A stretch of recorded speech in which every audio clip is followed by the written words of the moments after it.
All right. It is 12 o'clock. Hello, welcome everyone. We're going to get started on the March Planning Lunches at Noon webinar on the Floodplain Management Program. Thank you all so much for joining us. Uh, I am Brendan McDowell, a principal planner in the Office of Planning and Development at the New Hampshire Department of Business and Economic Affairs.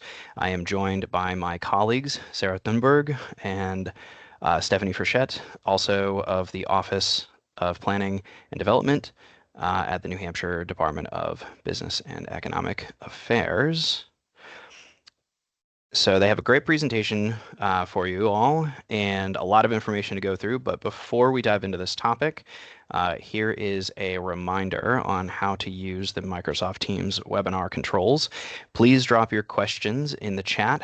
And at the end of the presentation, we will go through as many questions as possible.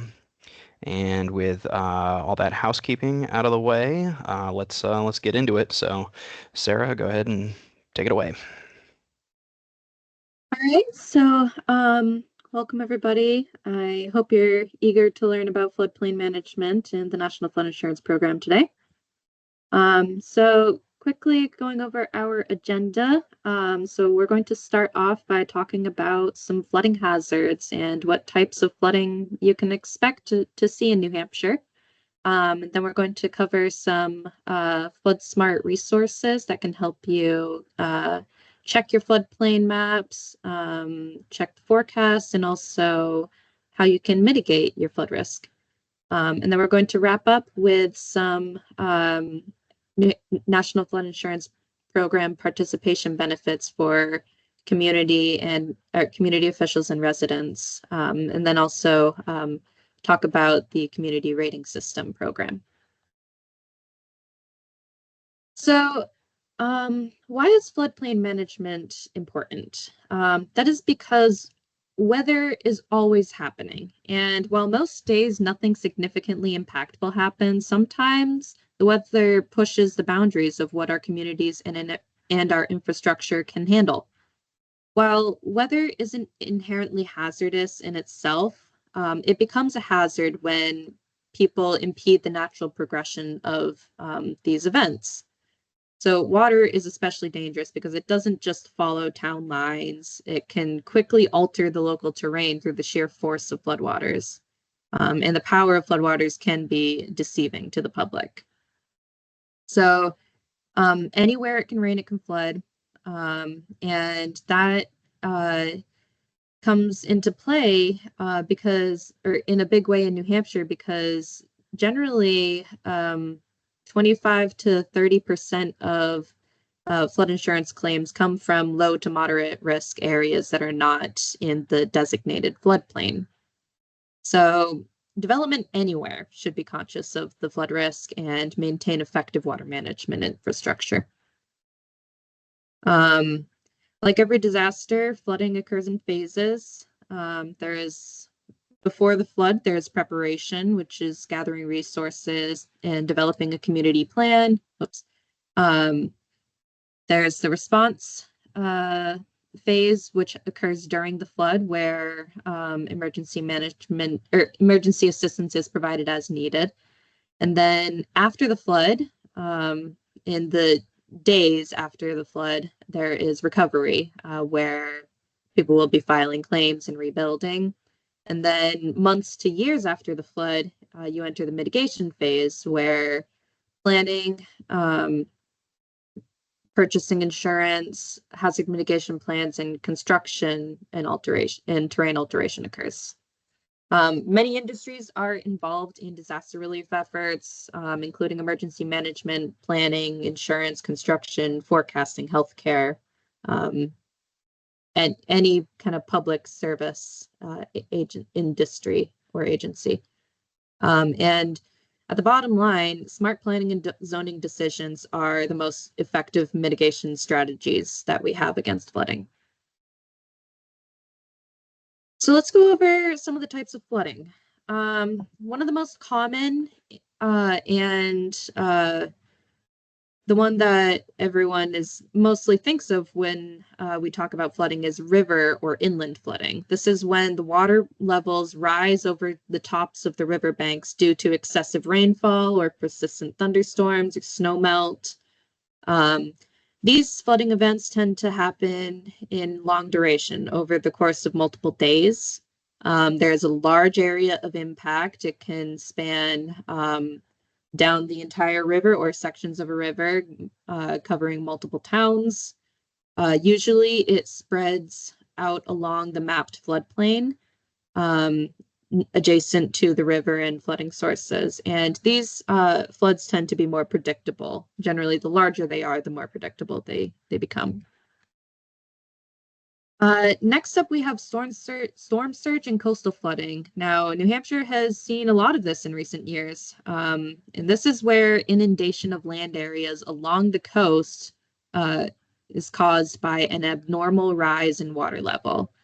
This can be a combination of higher than average high tides, heavy rain, onshore winds. All of those can coincide to exacerbate flooding. Storm surge and coastal flooding also occurs in long duration. Because of the tide cycle, it can range from hours or days, depending on the tides. This is also a large area of impact. It pretty much affects the entire coastline and adjacent river areas. And these types of flooding also tend to stay along the coast and within the mapped floodplain areas, and are also more predictable because these are large flooding events. Now, flash floods are something that we've been seeing more frequently in the summers, and these are caused by excessive rainfall in a short period of time, which is generally less than 6 hours. And these are characterized by high velocity torrents after heavy rains that rip through riverbeds, urban streets, and mountain canyons. Flash floods tend to be short duration from minutes to hours, have a small but devastating area of impact. And these waters will eventually drain into the floodplain, but because flash floods are caused by generally thunderstorms, they can originate from everywhere. So generally, these flash floods do not necessarily only occur in the floodplain. And due to that nature, they are very low predictability.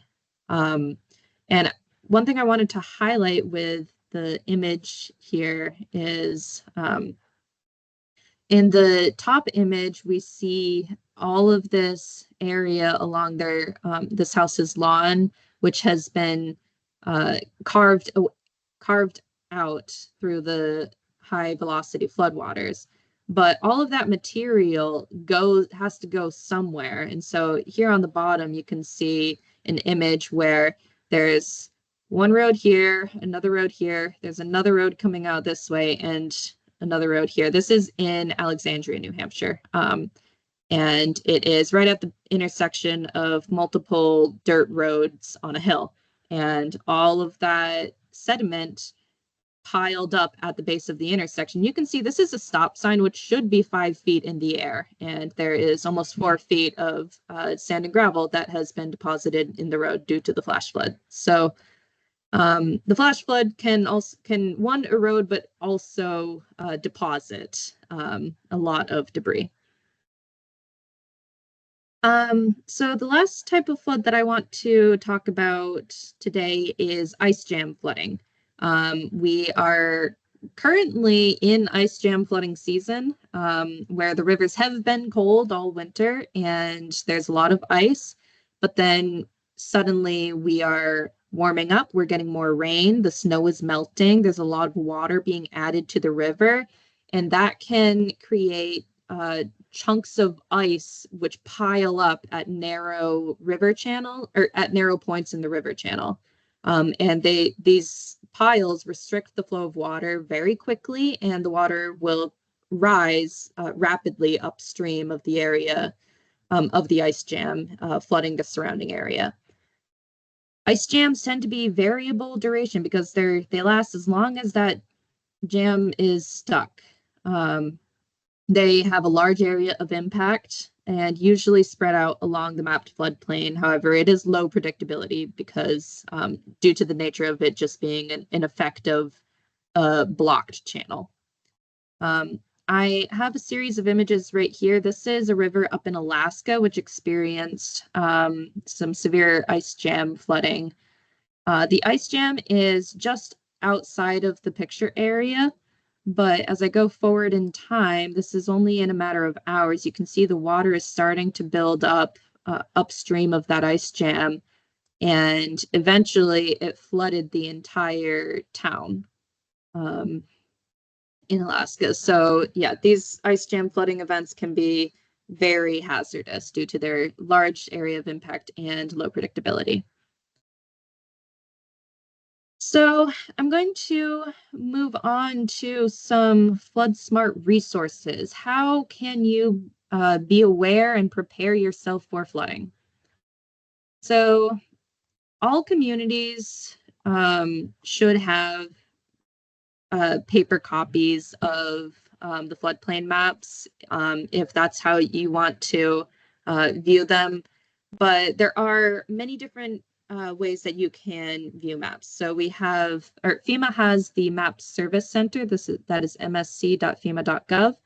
And this is where you can find copies of your map panels, the flood insurance study reports, and you can download all of this data through the Map Service Center.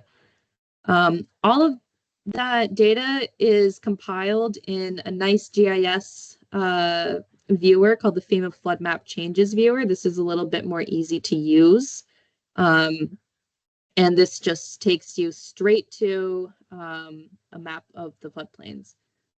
And then New Hampshire also has a flood hazards viewer, which is pretty similar to the FEMA flood map or flood hazard layer. But it has the parcel data for New Hampshire. I also forgot to mention, so FEMA also, in addition to their ArcGIS flood map viewer, they have a flood changes viewer, which is very similar, but it overlays the preliminary floodplain maps on top of the existing floodplain maps, so you can see how or which areas have been added or removed to the floodplain. And then if you want to, if your community has your own mapping software, you can download the GIS data through the FEMA Map Service Center and host your own mapping or floodplain map on your own software. So the Map Service Center looks like this when you go to the msc.fema.gov. So what you want to do when you come here is you can enter either an address or a general place or latitude and longitude coordinates. Depends on what information you have available. And then once you enter that information in, it will take you to a little preview of a map, which you can then click on, and it will take you to the National Flood Hazard Layer. This is that ArcGIS website that I had talked about earlier. So I took a screenshot of Concord's floodplain in the National Flood Hazard Layer. So this will show you, here's the Merrimack River. The striped area is what's called the mapped floodway. That is the area of the river that will have the highest velocity water during a flood, and generally it is not a good idea to have any kind of fill or development occurring within the floodway. Now, on the outskirts of the river, these blue areas is what's called the special flood hazard area. That is the mapped floodplain. And then Concord is a unique situation, or a unique case where there is a quite extensive area of what's called the 0.2% annual chance flood. That's essentially the 500-year floodplain map. So you could expect any a flood to occur in this area about once every 500 years. Again, that's just a probability. That does not mean that once every 100 years there will, or once every 500 years there will only be one of these floods. It could happen back to back. But generally, most communities do not have regulations for this 500-year floodplain, but it is still mapped in the FEMA flood hazard layer just to show that it is still susceptible to some amount of flooding risk. Now, the New Hampshire flood hazards viewer looks almost identical to the FEMA National Flood Hazard Layer. However, if you scroll in, you can see the community parcel information on the New Hampshire flood hazards viewer. Then there is the FEMA flood map changes viewer. This is where you can look at the preliminary maps that will be coming effective in the next few years. So right now, I have shown the current effective floodplain map. And if I go forward, this is what the preliminary map is going to look like. So there's some areas that I want to point out. One thing you will notice with the preliminary maps is that the boundary of the floodplain is a lot more detailed than what it used to be. If I go back and forth, you can definitely see that there's a lot more detail. The boundary is not as smooth, and you will be seeing areas where the floodplain that have actually been removed from the floodplain due to this new detail or new development that has changed the water courses, or just general rivers don't stay in the same place. So they do meander over time. And all of those factors are taken into account with these map updates. So yeah, all these purple areas are where there is, it has been removed from the floodplain. And then all of these yellow areas is where that area will be added to the floodplain. All right, so some more resources for flood awareness. One really, really helpful resource I want to point everyone to is water.noaa.gov. This is a very powerful website that has a lot of capabilities. So what I have shown here is the flood hazards that were effective on Monday when we had flood watches out for most of New Hampshire. So all of this green area is was under a flood watch at this point in time. And then there was also a flood warning. I know it's a little difficult to see, but it's right along the Saco River here. And then additionally, there are all of these points along the rivers, which are the USGS river gauges. And you can actually click on them and it will take you to what's called the hydrograph. This is essentially a forecast of the height of the river over time. And this comes from the Northeast River Forecast Center, at least the ones in New Hampshire do. So you can see all of the different flood stages. There is action, minor, moderate, and major flood. And you can see this is at the Pemigewasset River in Plymouth. This was on Monday. And the observations are this kind of light blue line here. And you can see here that at this point in time, the Pemi was already in action flood stage and forecasted to reach into minor flood stage. So this is a really great resource if there's a specific area along the river that you're wanting to keep an eye on. All right, so Some other things that you can find on water.noaa.gov is soil saturation or soil moisture analysis. That essentially, so if the soil is like a sponge, it would say how wet that sponge is. So 100% or rather, this is in decimals, so it would be 1, would be that soil is fully saturated. It cannot hold any more moisture versus 0% saturated. There is no water in this soil. And so depending on how saturated the soil is, it can hold more water and it will be more or less likely to flood. In New Hampshire when I took this image on Monday, most of New Hampshire was around 75% saturated. That was because we had a lot of snow melt and rain happening. Additionally, you can see the snow water equivalent. So this is really important to pay attention to in the spring when you're expecting the snowpack to start melting. This map shows how much water is contained in the snow. So up in northern New Hampshire, the snowpack was containing about 4 to 5 inches of snow or of water if you had melted all of that snow down. Versus over in Quebec, their snowpack was only holding about 1 to 2 inches of water at the time. And this is the time of year when this is going to be decreasing very rapidly as we're warming. All right, so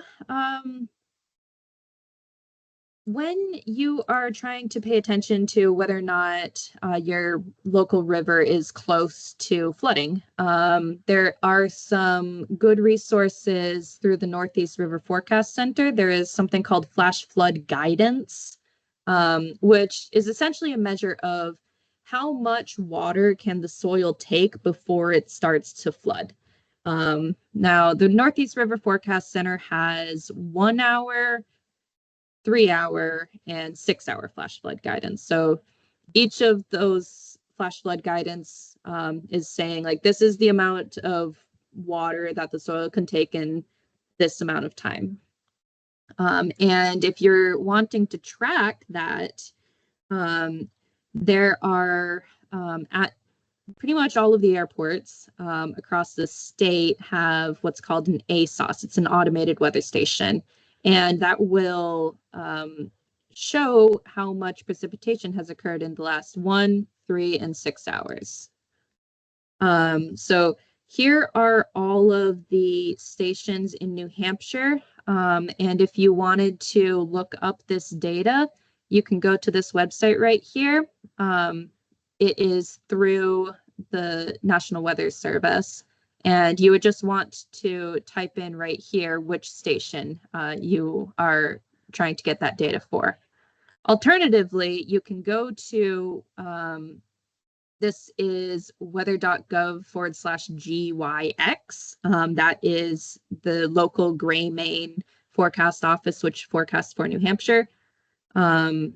If you go to this website, type in Concord, hit go, it'll take you to the Concord's local weather station page. And then if you go to the 3-day history, that is where it will take you back to this table. So that's where you can find that. And then just some other resources. So there's water.noaa.gov. We talked about that. Weather.gov/GYX, that's our local forecast office.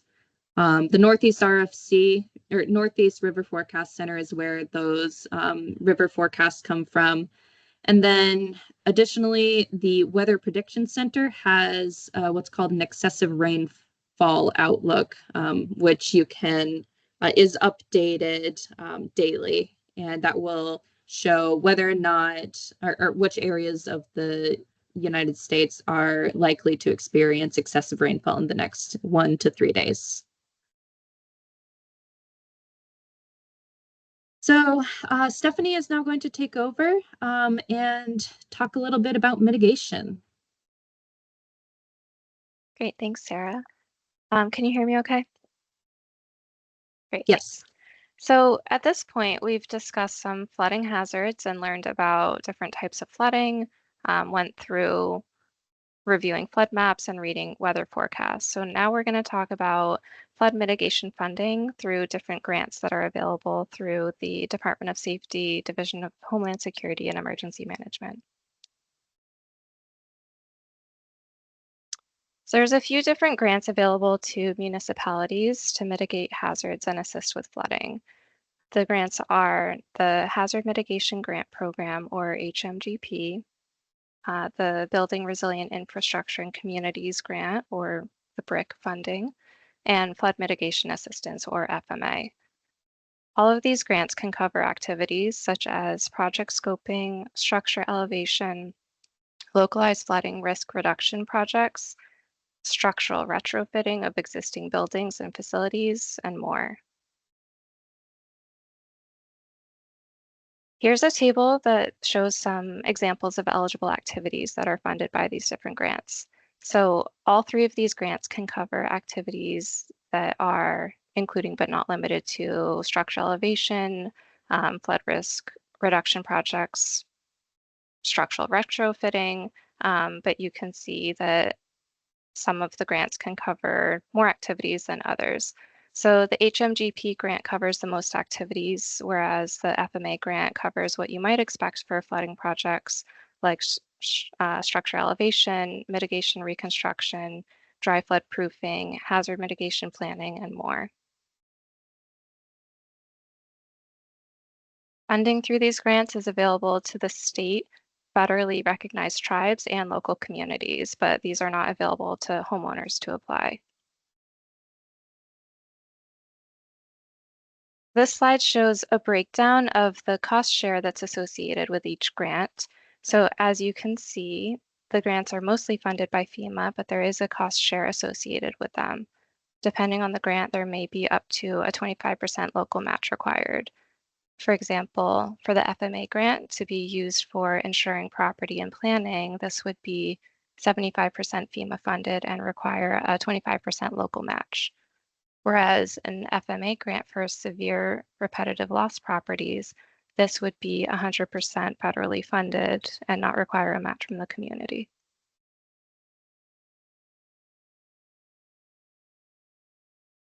So now we'll be discussing the National Flood Insurance Program, or NFIP, that approximately 94% of our New Hampshire communities are actively participating in. The NFIP program is a FEMA program, and it's implemented at the state level through our office, the Department of Business and Economic Affairs, Office of Planning and Development. And Sarah and myself work in this office as your NFIP program coordinators. Some of you may or may not be familiar with the program, so we're going to review what this program is, making sure you understand what your community's roles and responsibilities are, discuss how insurance premiums are calculated, and review the community rating system.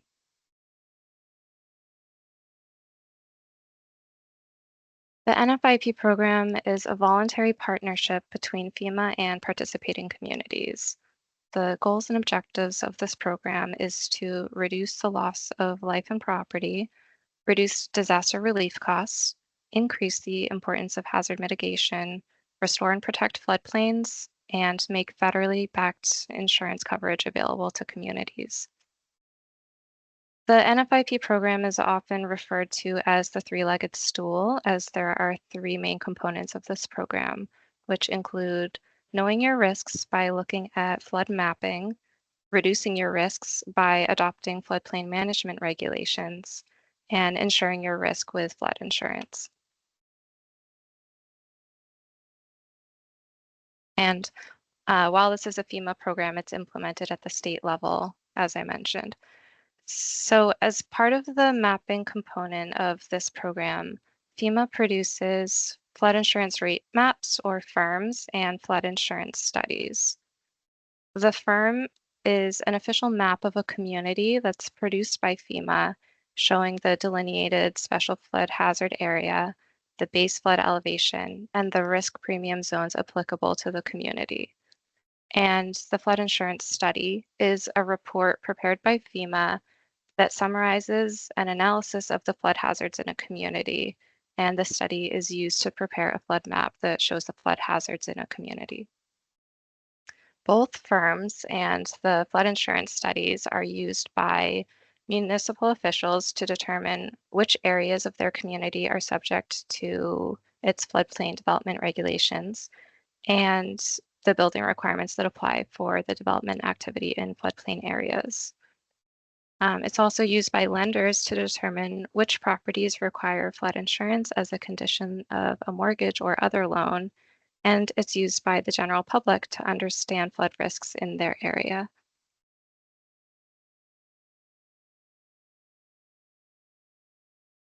Firms and flood insurance studies contain information on different flood zones in a community. The maps identify the special flood hazard area or the area of the 100-year flood and which zones apply. It shows the floodway, the 500-year floodplain, and the base flood elevation.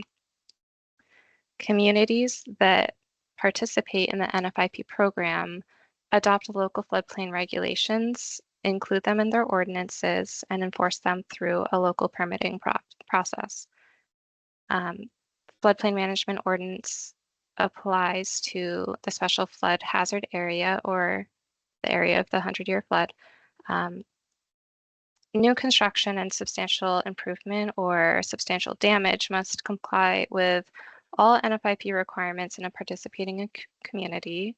For example, building 1 foot above the base flood elevation and having flood vents for all below grade structures. And all development in the special flood hazard area must have a permit. And here, these arrows just point to different flood zones on this map.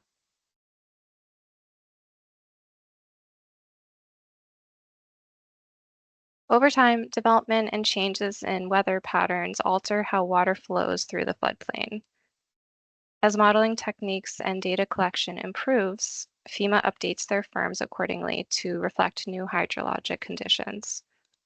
FEMA is currently in the process of remapping the floodplains across New Hampshire through the risk map process. So there are different roles and responsibilities of the NFIP program at the federal, state, and local levels. FEMA oversees the program, the state implements the program and provides technical assistance, and participating communities' responsibilities are outlined here. A community's role involves working with FEMA during the data collection, updating the community's floodplain ordinances to ensure compliance with the latest NFIP requirements, notifying residents of new map changes, adopting new firms when they're published, and enforcing local floodplain ordinances. Communities update their ordinances to be compliant with NFIP regulations, and our office at OPD will conduct an ordinance review to make sure that these requirements are being met. OPD has several model ordinances for communities, depending on which flood zone are in the special flood hazard area. During the ordinance review, OPD will provide any required language updates so the ordinance will be fully compliant and ready for the new map adoption. We try to make sure this is done well ahead of time before the adoption period so that all town hall and public review schedules can be met.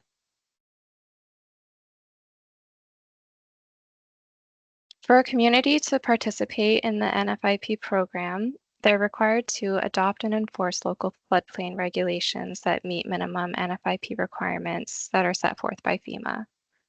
Flood insurance is then made available for purchase for all property owners and residents, including renters, in that participating community.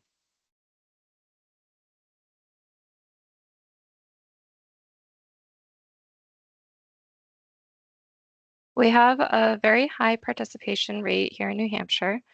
About 94% of our communities are participating in the NFIP program. On the map, the participating communities are shown in white and the remaining communities do not participate. If you're not sure if your community is participating or if you want to learn more about this program, you can feel free to reach out to us either in the chat or separately after this webinar, and we can follow up.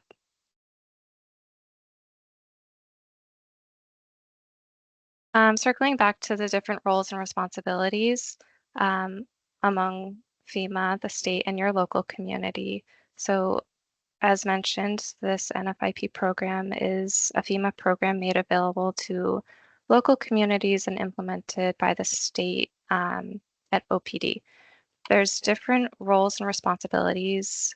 So at the federal level, FEMA's responsibilities include making flood insurance available through insurance companies for property owners, residents, and renters in participating communities.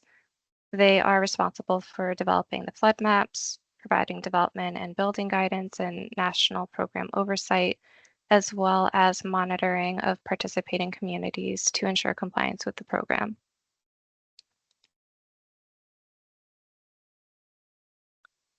On the state side, here at OPD, we provide technical assistance to all stakeholders, including answering questions for anyone who has a question about this program, including but not limited to community officials, surveyors, engineers, developers, and residents.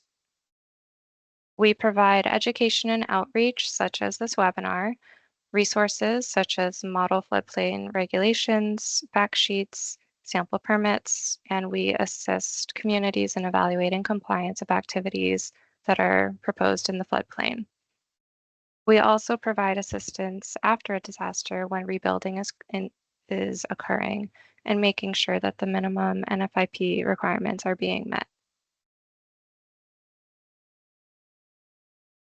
At the local level, for communities who participate in this program, it's important that you understand your community's floodplain regulations and understand how to use the FEMA maps.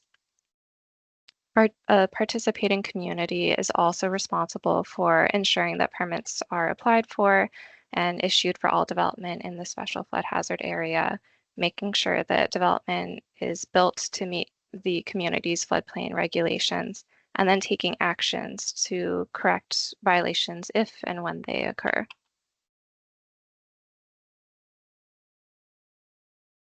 Now we'll talk about how insurance premiums are calculated to NFIP participating communities. FEMA recently introduced Risk Rating 2.0, which is a new pricing methodology for insurance premiums. So rather than relying on flood zones, the NFIP will assess the risk of each individual property. With the introduction of this Risk Rating 2.0, this has now changed how flood risks and thus policy premiums are calculated. Flood risk will now be determined using a combination of factors and data sources rather than the FEMA flood maps alone. As shown on the graphic on this slide and in the following slides, Risk Rating 2.0 uses many factors to determine a property's specific risk. Firstly, it considers where the property is located, including distance to flooding sources and the ground elevation. The second factor is that it's how the building is built. So these building characteristics include building occupancy, foundation type, first floor height, number of floors, machinery and equipment, flood openings, construction type, and unit location.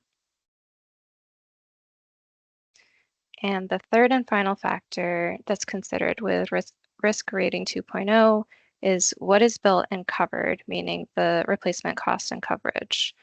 This includes building replacement cost value and the deductible and contents coverage chosen by the policyholder.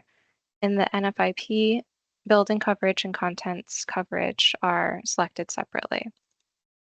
So because of all these factors mentioned, each individual property's policy premium is different as it's specific to the exact characteristics of that structure and the structure's exact location.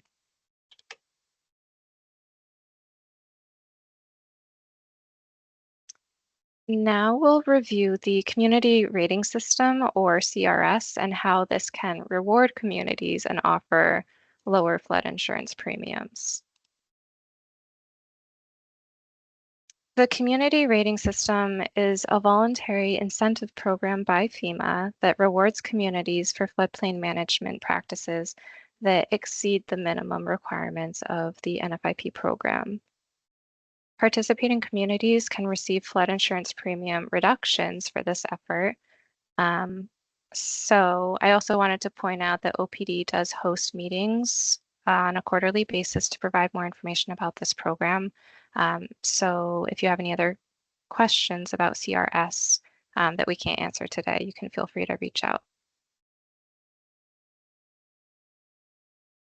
With that, here's a list of resources for you to find the information that we discussed in today's webinar. And we can open it up to questions.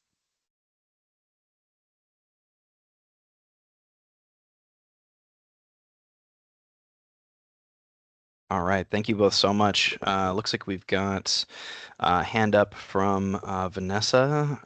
Let's see if I can unmute you. Oops. And feel free to drop any other questions in the chat as well. You can also unmute you. Let's see. Let's see. She has a mic enabled, Brendan. She can just unmute herself now. Oh, okay. All right, Vanessa, did you hear? You can unmute yourself and ask your question.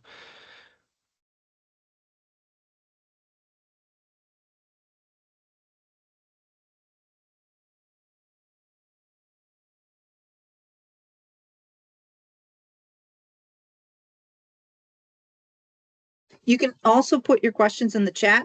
Seems like there's an issue with unmuting. Let's see.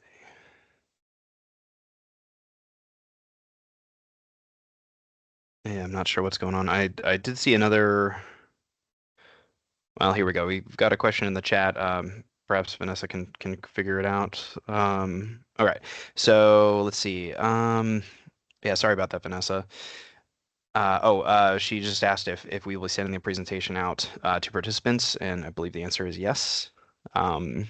So Jared has a question. Does the CRS program provide a what if assessment to help determine the benefits directly to the community? So I can take that. So there are a lot of low-hanging fruit that communities are likely already, or activities that the community is likely already doing. But that assessment would happen as the community is applying for CRS, and then they would assess what activities are the community is already conducting, and what activities the community might be able to adopt easily in order to get points for the CRS.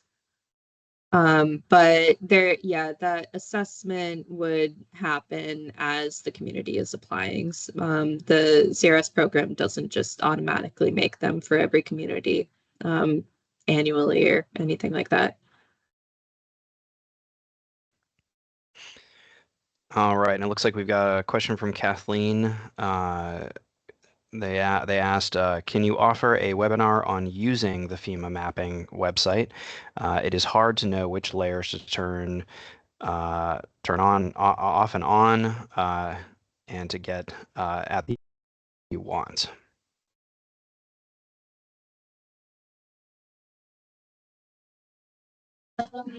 Yeah, we can definitely keep that in mind for training. That's not one of the trainings that we were planning on holding this year, but I can definitely note it down as an area of interest or a topic of interest for future trainings. Great. And let's see, Vanessa is asking, what specific floodplain management activities and state regulations in New Hampshire are most effective in earning credit points under the CRS, and how do these activities contribute to reducing flood risks and insurance premiums for residents? Sarah, do you mind answering that question? Yeah, I can do that. So there are unfortunately I don't really do anything with actually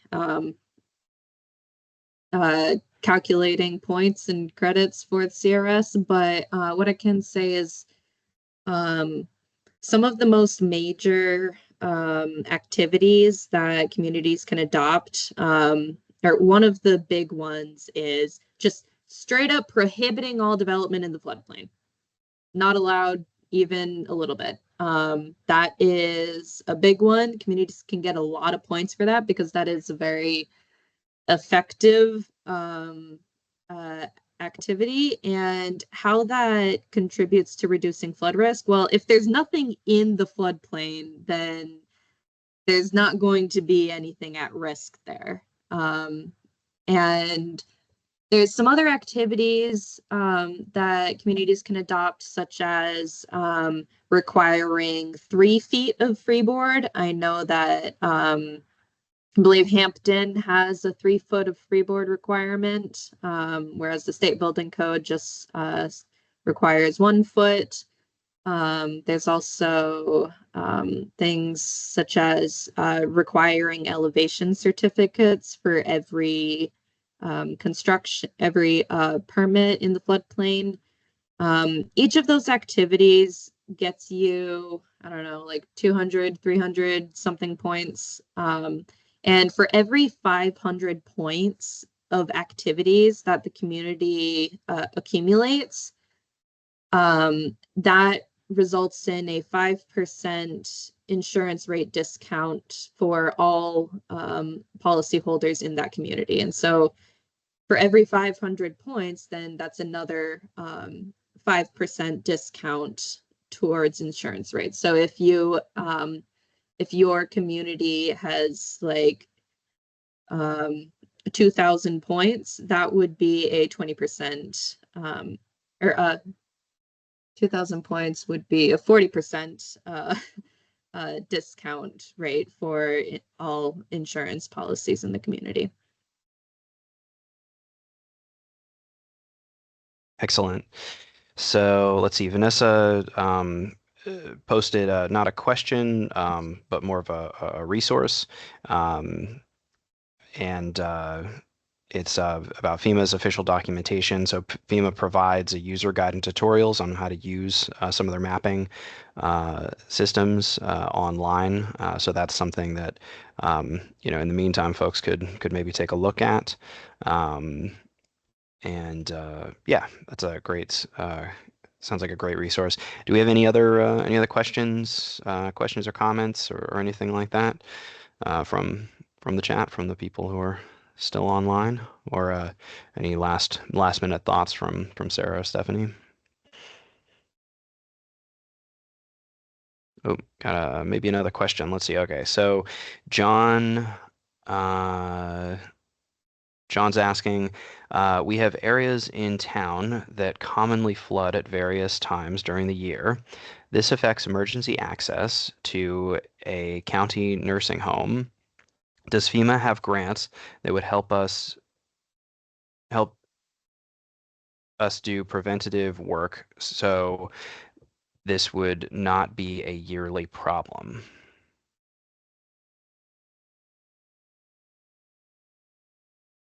I believe Stephanie covered that a little bit in the grants, if you wanted to take that.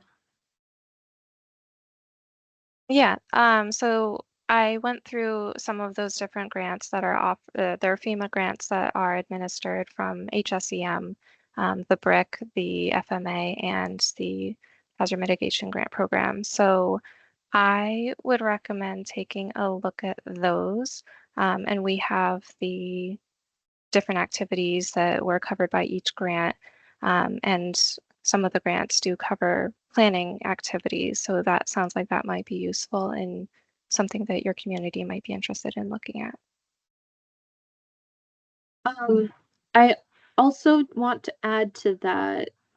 So since these different grant programs have different requirements, different projects that they can cover, the state hazard mitigation officer, Austin Brown, has been telling us that what he would ideally like is if communities have a project in mind, write out a letter of intent and send it to Austin Brown or anyone else on the hazard mitigation team at Homeland Security and Emergency Management. And they will work with you to figure out which grants can get that project done.